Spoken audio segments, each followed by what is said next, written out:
So, good morning everyone. So, ngayon ay Sabado. And, ang aking agenda for today ay ito. Alam niyo na kung ano to. Nagpahirap sa akin iakyat dito. So, ngayon, i-assemble ko siya ngayong araw. So, before that, kailangan ko munang mag-charge. Kailangan ko kumain ng marami. Mag-ipon ng lakas para dyan sa lamesa na yan. So, for now, magluluto muna ako ng aking kakainin. Kakainin ko ngayong araw ay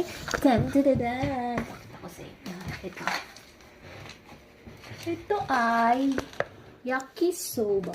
Gusto ko to. So, ang kakainin ko ngayon at saka magluluto ako ng pancake. See you later. So, yung ano dito, kumbaga kanton sa atin sa Pilipinas. Yung packaging niya, meron dito mo siya lalagyan ng tubig. Tapos dito, meron siyang tinatanggal. Yan. Tapos, ibubuhos mo yung tubig. Yan o. Hindi mabubuhos yung laman. Ganyan siya dinidrain. Yan na, ready na lahat ng aking pagkain. Time to eat. Ito na yung yakisoba. Maputla siya, diba? Ganito talaga yung flavor niya. Tapos yung aking nilutong pancake, dalawang malaking pancake. Kasi malaki, di ba? Kaya pancake. Tapos syrup. Nakaano siya? Katakana. Kaya hindi nyo mababasa. Okay.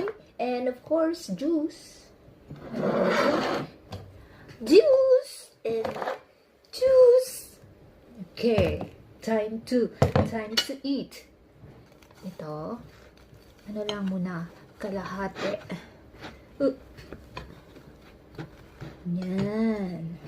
Tapos, lagyan natin ng syrup. Kasi ito, di ko to nilagyan ng sugar. Kasi meron akong syrup nga. Masarap sana kung merong margarine. Kasi naubusan ako ng margarine. Sasabihin ko sana naubasan. Naubusan. Yan. Tsaka hindi na siya mainit. Masarap kasing kainin kapag yung mainit na mainit tapos may margarine, di ba?